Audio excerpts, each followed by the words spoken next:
we're going to pick up from where we left off last week with implementing our AI for our tic-tac-toe game. Before we do you guys have any questions about anything?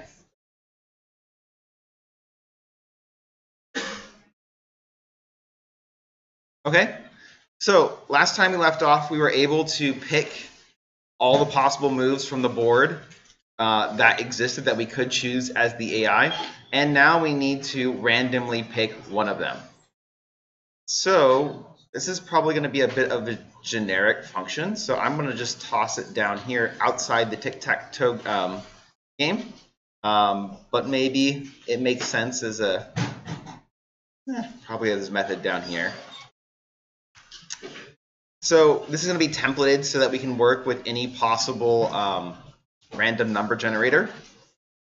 And over here, we're going to have template, type name, RNG type.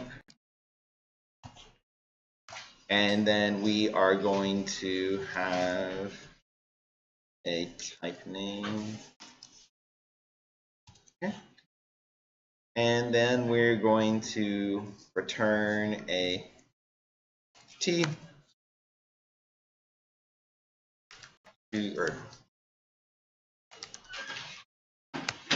and then we'll accept a const std : vector of t's. That means we now need to include vector. Values, and then we're also going to take an RNG type reference to the generator. So one thing that people tend to get confused with is templating versus inheritance. So when do you guys think that you should use templating as opposed to using inheritance? Or the other way around?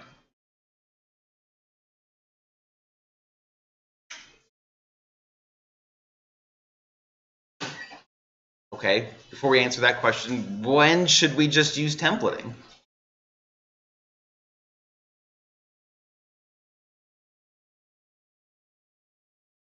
Right, like we have the exact same code that needs to be run, but the only thing that changes is the type, right? So the code is 100% identical except for types. That's when we use templating, right? Inheritance is when you are in some ways related to some class, right? I am this but more, or I am this but I want to be able to do something different, right? So inheritance is being used here for players, right? Because a human player is a player, an AI player is a player. We wouldn't want to use templating for that particular problem. But here, we're going to want to do the exact same thing except for type. So we're going to be using templating here.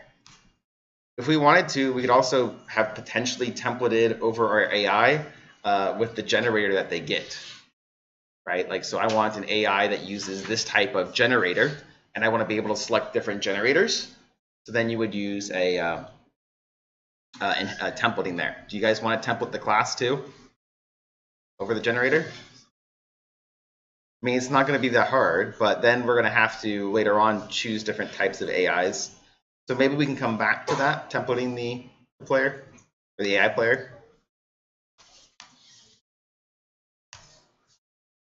I'm going to need to include iterator.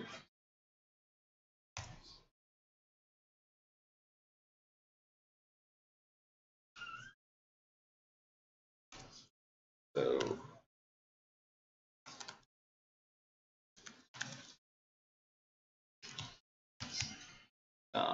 sync again. And then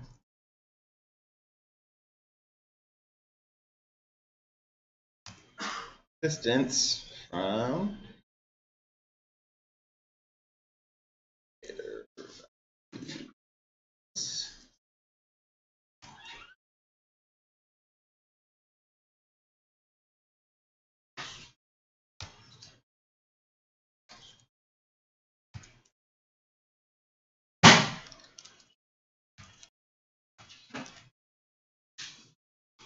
I guess I also need to include random. So what distance does is it tells you like how far apart these iterators are. So maybe I should do values.cbegin. So I want to be able to generate a random value, right, between 0 and the number of elements minus 1. So this is going to give me the distance between these two iterators. And I need to subtract 1 to keep it within the bounds of my selection. Does that make sense? So then I need an std :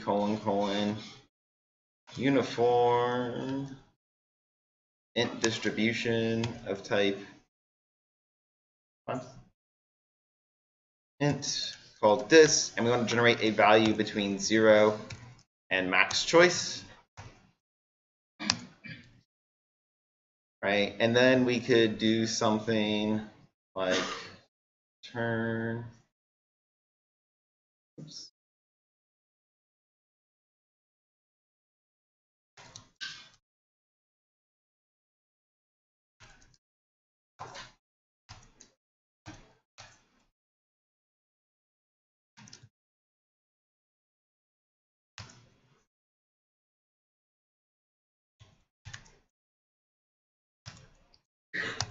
So then we advance our iterator to go as far as we need it to move. And then we can turn star. And this would also work a little bit more generically, and then I could template over any type of container that supports iterators, and this will work. Yeah. Generator.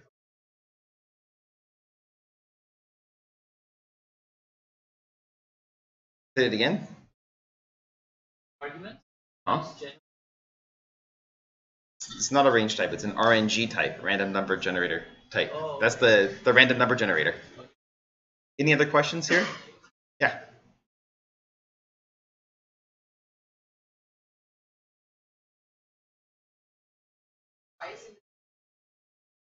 Oh, I guess this is the header and this is the definition. Because they're right next to each other, we could have just done one and that would be fine too.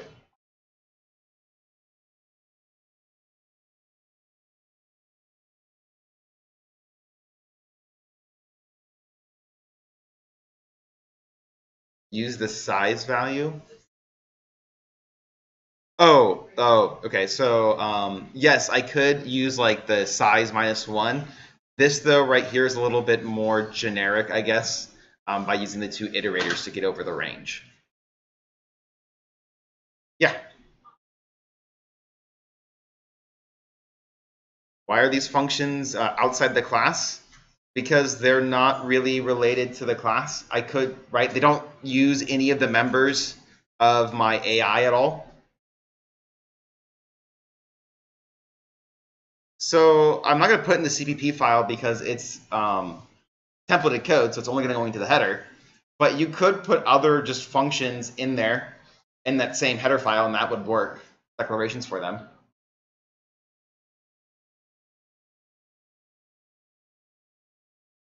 Okay, so now that we have the ability to select randomly, our AI probably is going to need a generator, right? So do you guys want one generator shared across all AIs, or do you want each AI to have its own generator? One generator shared across all AIs. Each AI has its own generator. Okay, so if each AI probably has its own generator, then we should probably change how I did things here. So now our AI player is going to be templated over the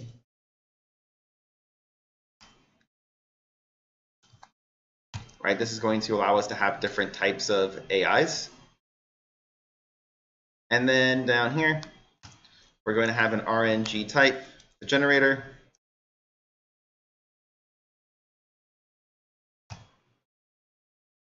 And then I guess technically this still could be down here and it wouldn't be a problem. But we should probably use our generator as opposed to passing in an arbitrarily one. So I might now have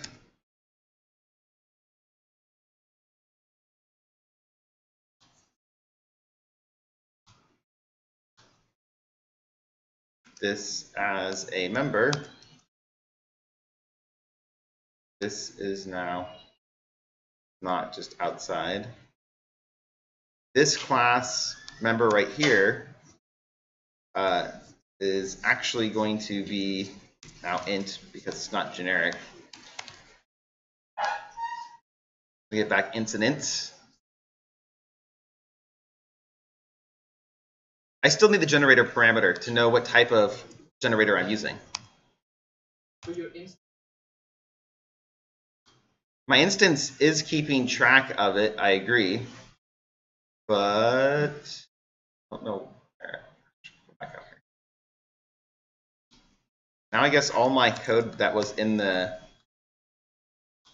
CPP now needs to be moved into the header because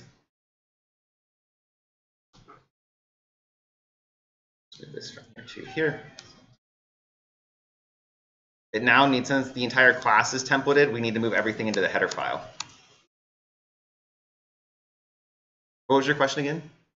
The generator? Mm-hmm. Oh, so select random and like not pass in the generator? Yeah. Yeah. Because it lets me start moving like at a normal pace.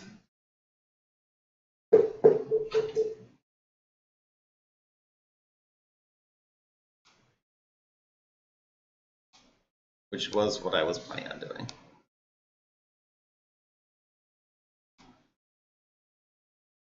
Okay, so that's now gone. We now are going to need to provide a constructor, and we need to take this stuff that we had here, and it's going to now need to be moved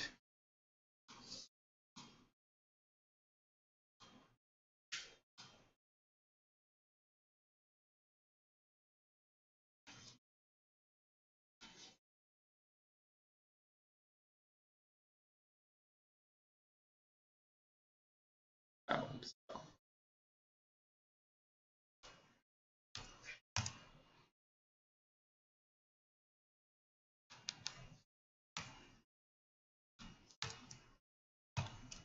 Because again, now we're templated. It has to go in here. This is an AI player of, oh, which, why is it putting it here back in the CPD file? Got to go into the,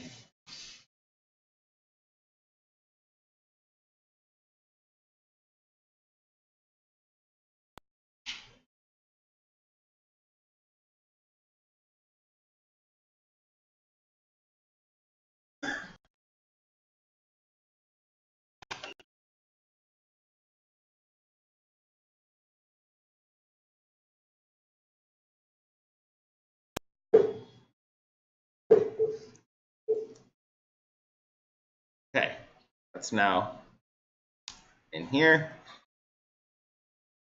And then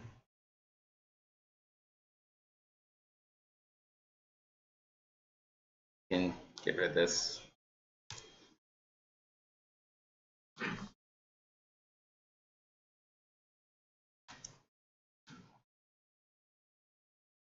These will go after the class.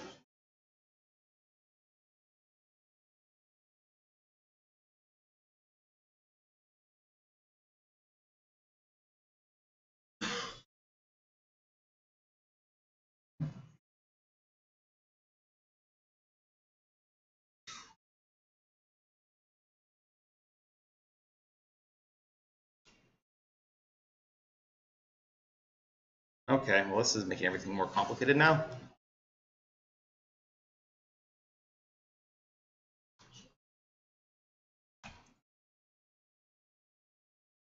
Wait, is there something up with?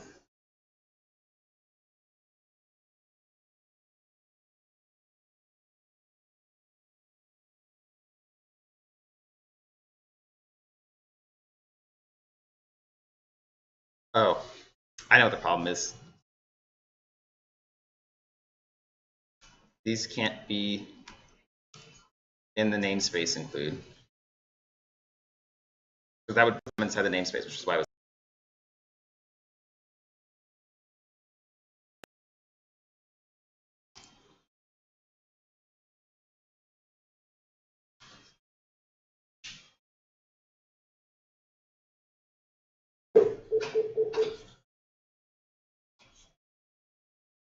Okay, this moves from here, that moves there.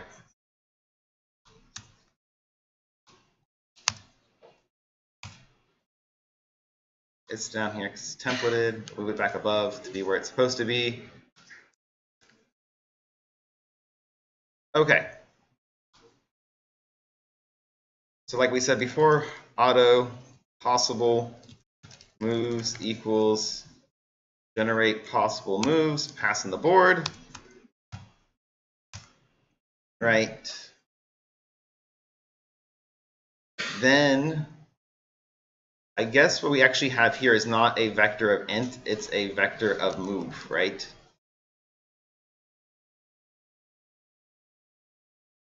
And then we can just say return select random from possible moves. Okay, that makes sense. Right, so we generate the possible moves and then we randomly select one and then we give that back. Any questions here?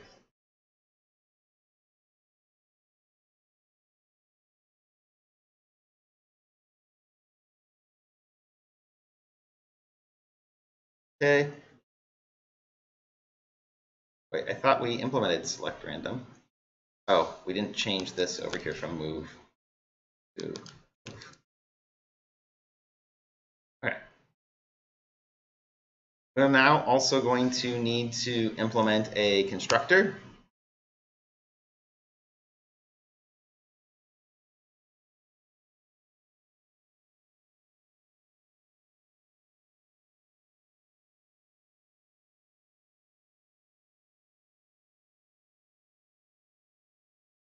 Do we know what our players' names are going to be? I think that's something we haven't done yet, but when we create an AI, we should probably know what its characters are going to be.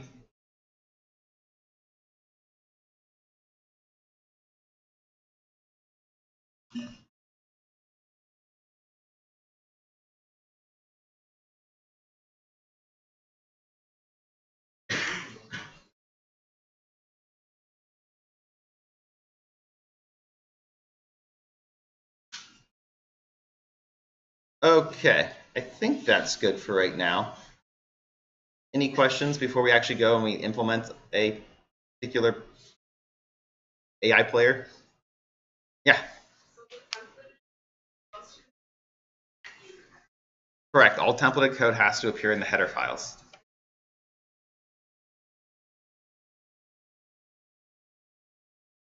Yes, we can call these methods on an instance of the class.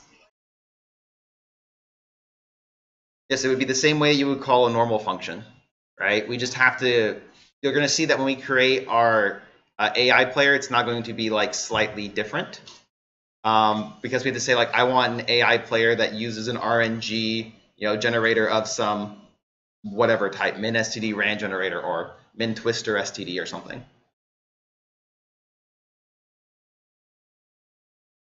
Okay, then if we pop back over here to tic-tac-toe,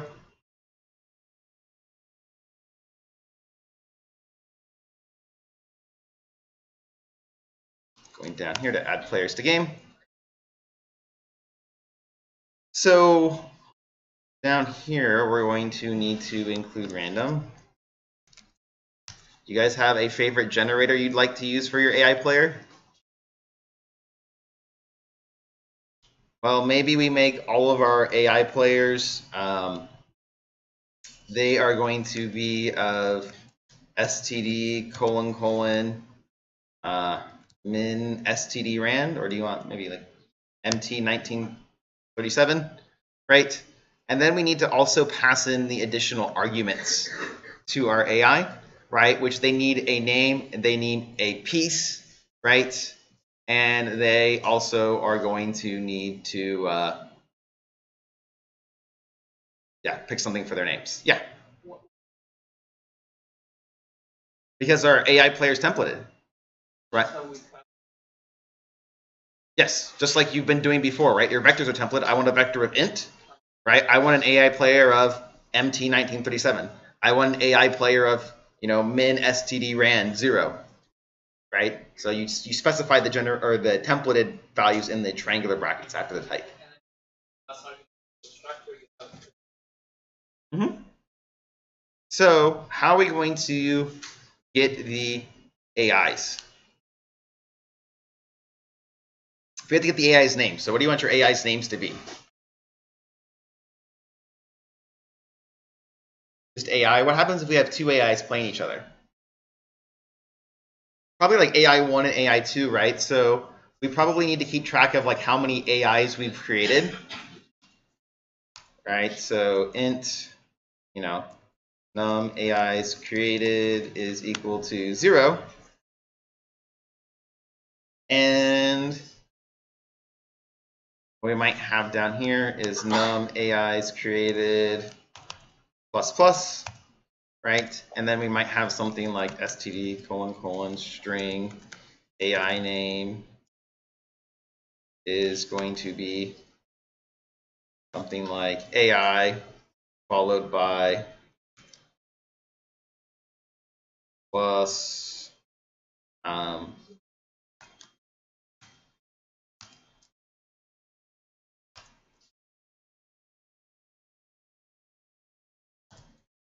right? So this will be our AI's name. So now we'll have AI1, AI2.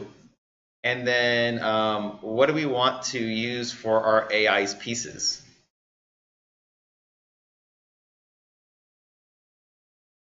Something that's available.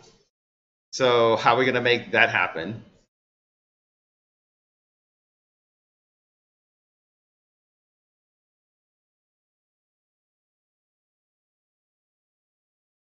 We could randomly select a character from the alphabet that's not taken, right? And so what we could do is we could pass in the name, and then we could pass in like the other players that exist, and we can get their pieces to see what they are, right? And then make that happen. What I'm going to do right now is just a brief shortcut because we may not exactly have like time for that. Is we're going to have a char AI piece is equal to, say, A plus. So the first AI's name is going to start out as being, the first AI's piece will be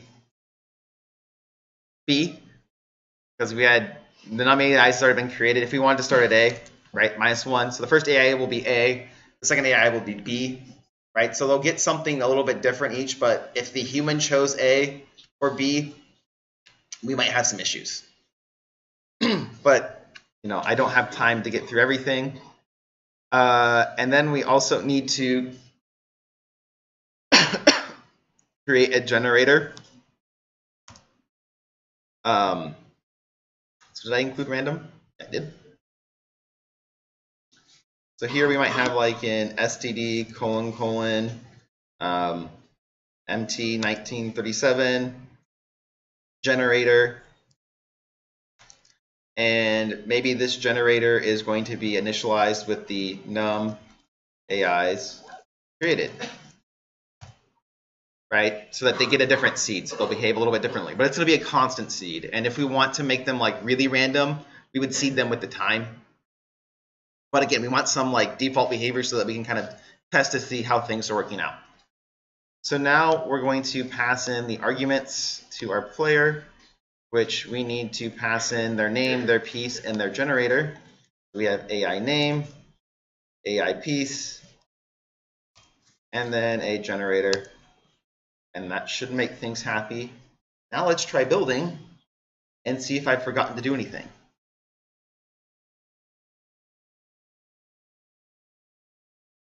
Cool.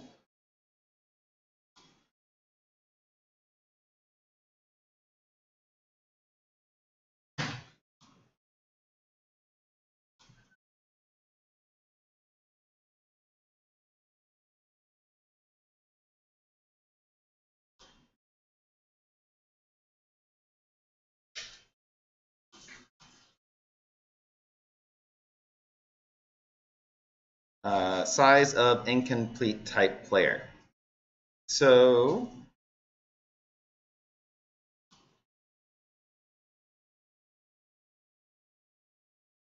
Oh, it doesn't know how big a player is. So that means we just need to include player here. That should fix things. Yeah.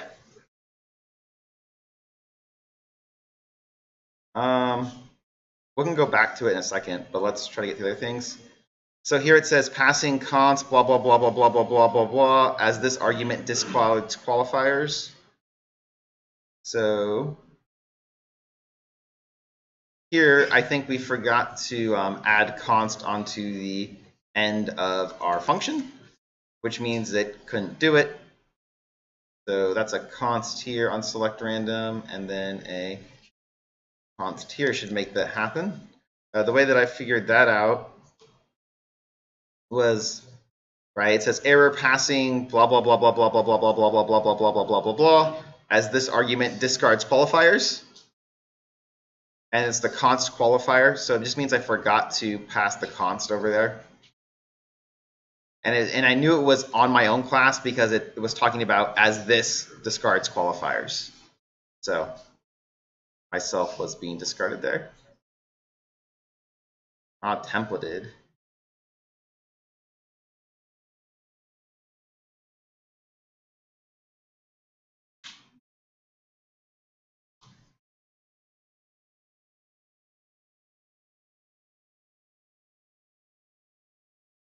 No match to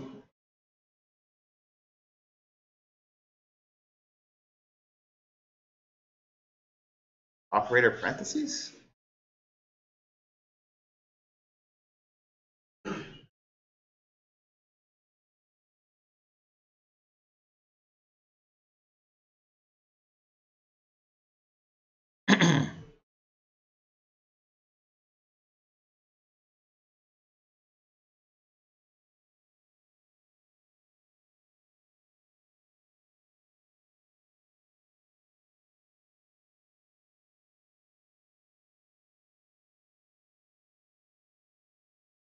This one's now a little bit interesting.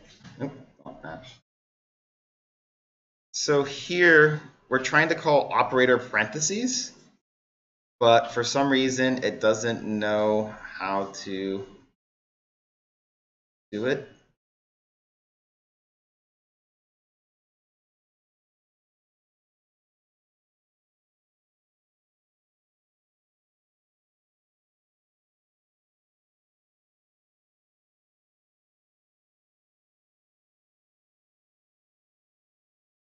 Oh, it says that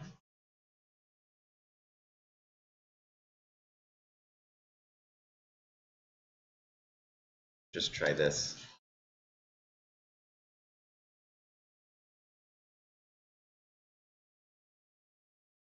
Oh.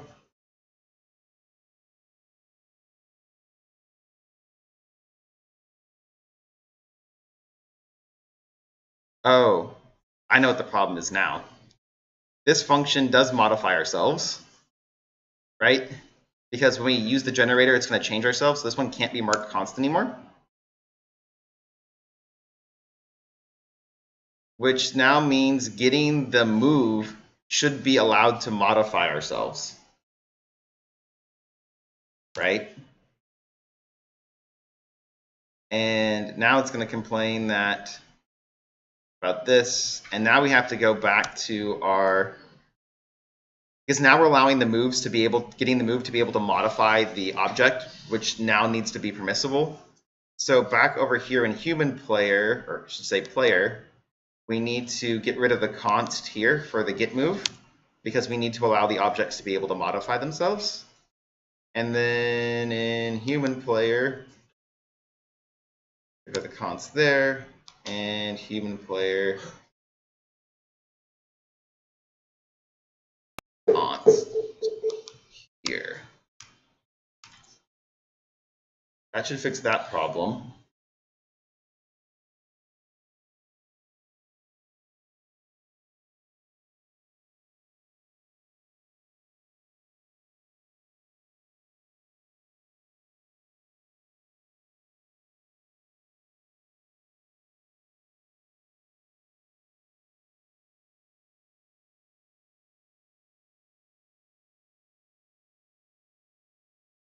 And the declaration, yeah, it's still there.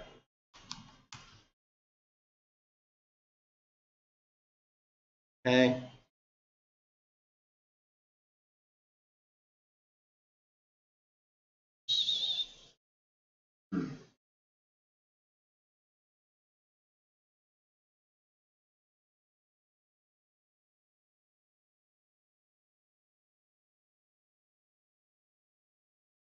Well, I don't think everything is going to complain. We just need to be able to add one more method over here for getting the current player. Now we also need one that's able to return a non-const reference. So, wait, I thought we had one that does return a non-const reference. Oh, but get current player move is now not const, and this is not const. Okay. Hopefully, fingers crossed, we're not breaking everything. Oh, it's getting farther. Woo! So that built, and so that was fun with templates and having more difficult error messages to parse and figure out what was going wrong. There was one question back here that's, how did I know I needed to add this in here? So I'll get it back off so we can try building it again to see the failure. And a lot of this is just practice and like experience and a little bit of guesswork as to about like what the complaint is. So, well, the error here, it says invalid application of size of to incomplete type. Now, if you ever get this error about an incomplete type, it means you have a forward declaration for that class, but you do not have like the pound include for it. So, right, that means you can't instantiate it. So down here, it was required from line 20. So like the virtual function here needed to know how big the objects were so that they could delete it. So in order to know how big the objects are, I had to include the player. And that's how I figured that one out. Yeah.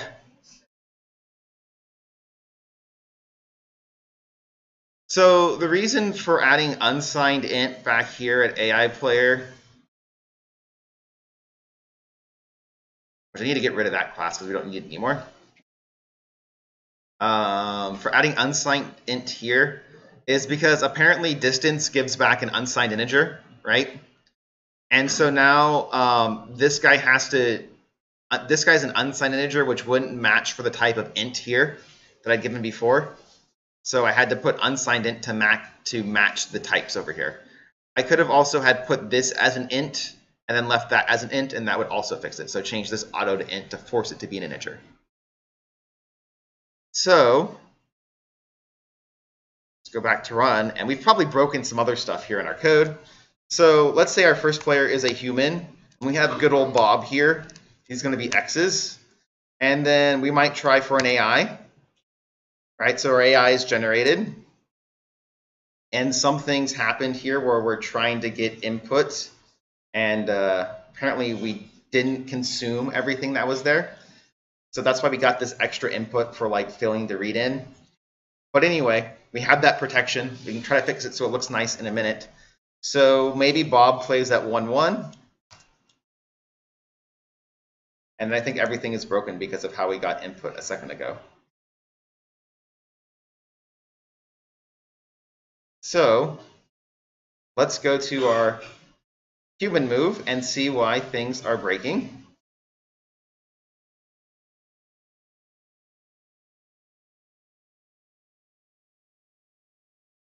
The breakpoint here.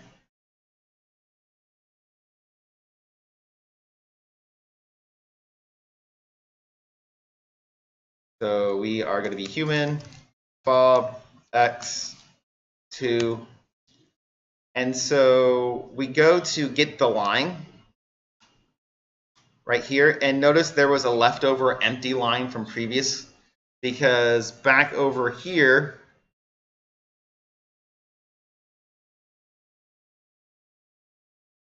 in tic-tac-toe,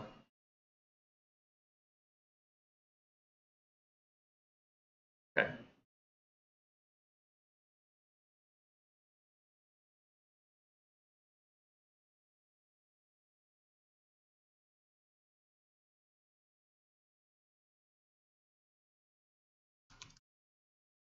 Over here, right, we use cins to collect information. So that left that new line down here. So the way that we can fix this right now, a very kludgy fix, we have like std : string, leftovers, and then we can do std : I think there's like an ignore that we could use instead. We'll just use get line into leftovers and then not do anything with it. Go from std : scene leftovers, and then hopefully that fixes things.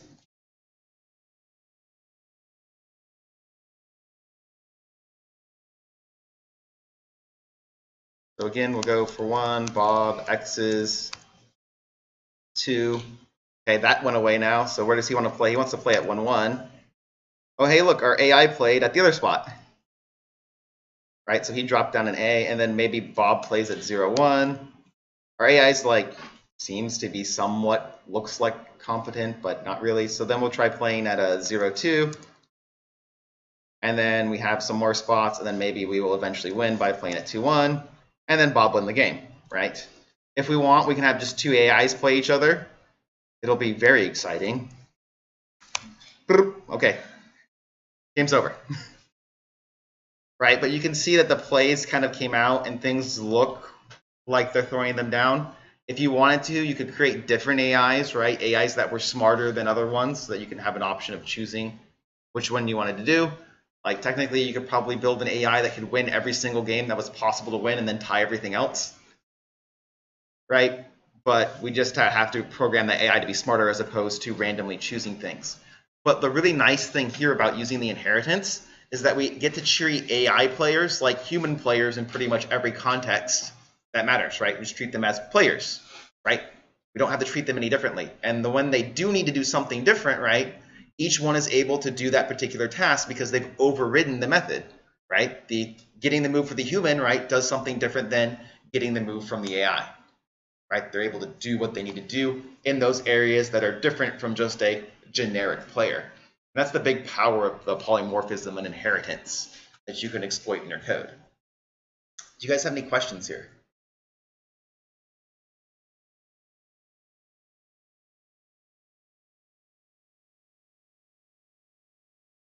Okay, then we're done with polymorphism and inheritance. We might wrap back around here again to give you some more examples if we have time. But the next thing that we need to talk about are exceptions. And you guys have probably encountered those when you've been programming before. Anybody have like out of bounds exceptions before, or out of bounds errors, right? Because you're using .at. Well, that's because of exceptions. For those of you that came from a Python background, did you ever cover or use exceptions? Okay, some of you guys did.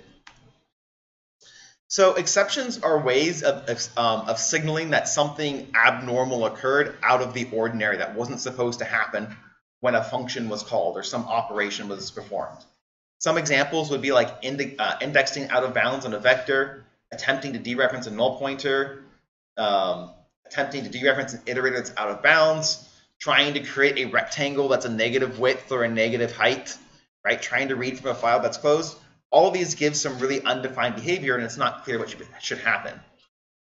Our functions, should not normally return in these circumstances when they're requested to do impossible or illegal things, but instead should have some way of reporting that something bad has happened and either trying to recover from that if they're able to, or informing you that something wrong happened and allow you to resolve the problem.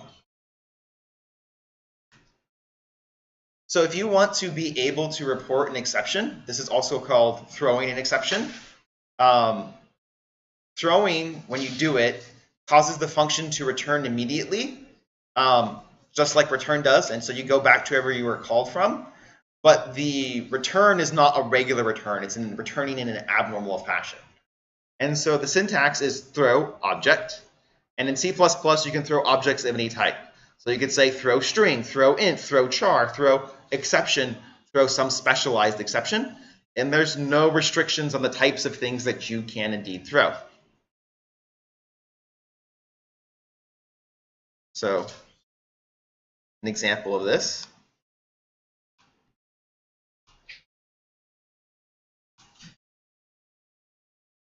And so when you create a function that says that it returns something, it needs to do one of three things. It either needs to return or a value of the specified type, or throw an exception, or kill the program. So if you say that you're going to return something, you need to do one of those three things. I need to get to shared here and exceptions.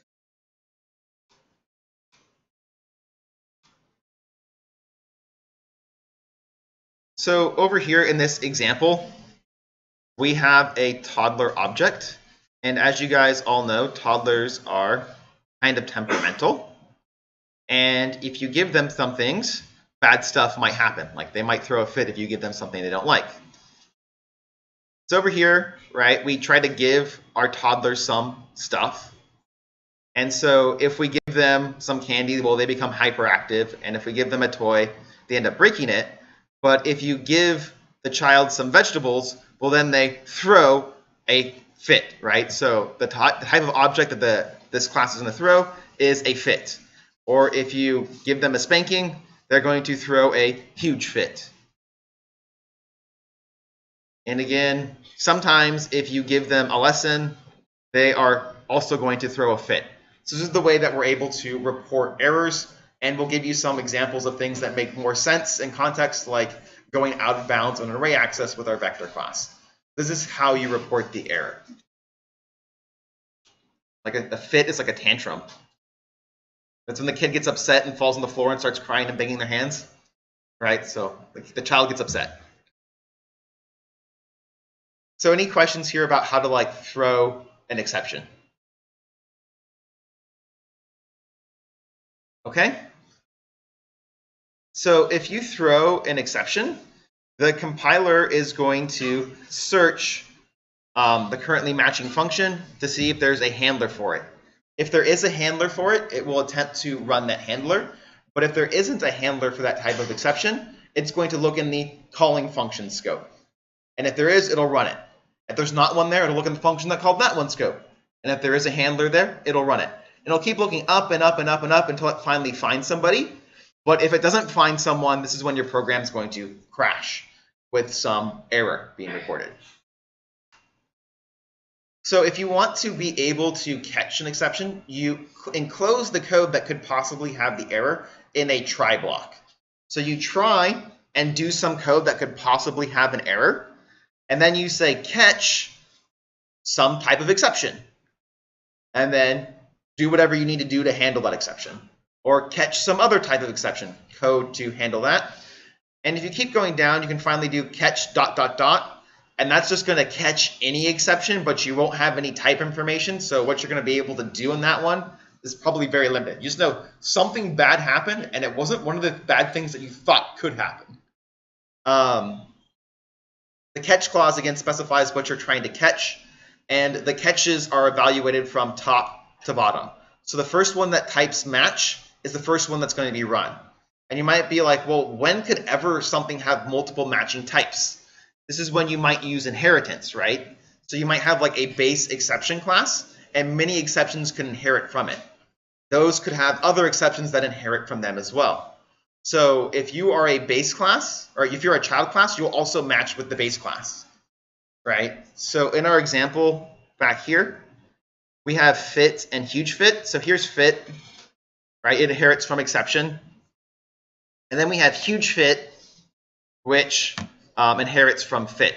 So if I attempt to catch a fit, I will also be able to catch a huge fit. So when I'm doing my catch clauses, I'm going to need to do my huge fits before my fits, because the huge fit is more specific. Does that make sense? Because otherwise the fit one would just grab all the huge fits first before we can handle them separately. Any questions here? Again, at most one of these is going to be run, and the ... will be used to catch anything. Do you guys have any questions about the try statement?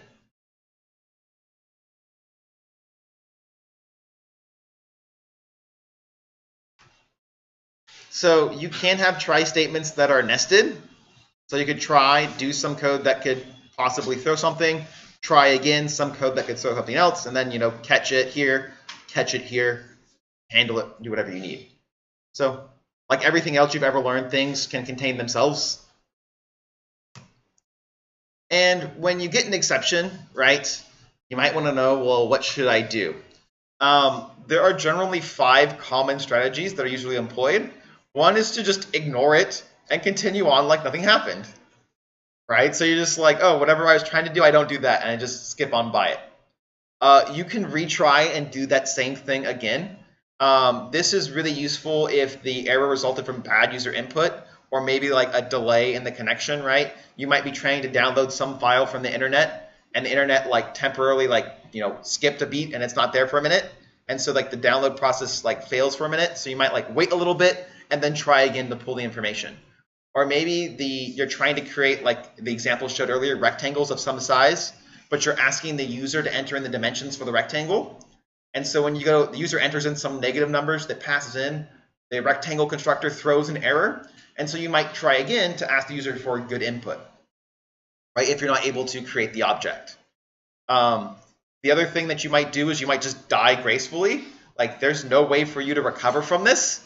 So you just, but you do it in a very beautiful manner, right? You may log the error and then you clean up all your dynamically allocated memory, close down all your files and connections, report the problem to the user, and then stop functioning. You can also just die horribly, right? You just don't do anything, but you just kill the program. That's an option, probably not the best one, but you can take that one. And then option number 5 is you could rethrow the exception. So you might be like, okay, I caught this exception, but I don't really know what to be able to do with it. So I might do some logging information or do a little bit of handling that I'm not able to do at this level, and then throw the exception again, or throw a different type of exception if it makes sense to convert them. But when things go wrong, it's generally hard to recover from them because things aren't working right. And so generally the best one is to retry, but if it's impossible to retry, you die gracefully, or you can rethrow that exception. Any questions here?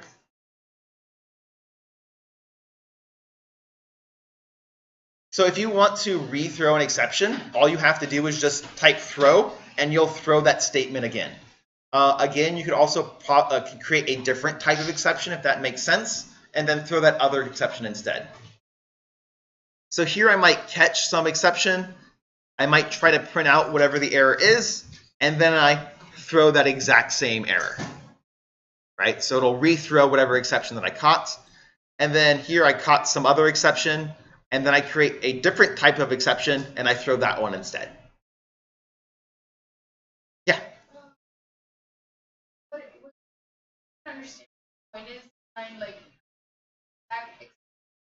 So, right, if you throw the exception again, that means that if there's a handler outside of you that's able to catch that type of exception, it will run and then be able to handle it. So generally, you would rethrow the exception if you were able to do some part of processing it, able to partially handle it. You do what you can do, and then you rethrow the exception to be like, okay, I did what I could do, and then hopefully maybe somebody else farther up the chain can handle it. And if no one can, then the program will die. So there's the standard exception class. There can contain an std accept and exception. The base class of an exception is exception, and I recommend that all the exceptions that you write do inherit from std exception. It and any classes that inherit from it have to implement the what function. It returns a const char star, which is a pointer to a string array. You can get the underlying C string array from a string by doing dot C underscore stir on a string, and that will give you the character pointer that you need. You're going to see some examples, hopefully a little bit, that, again, I recommend that you create your own exceptions, or if you do create your own exceptions, that you inherit from this class. One thing that you can see over here, it's a little bit different, is this no except.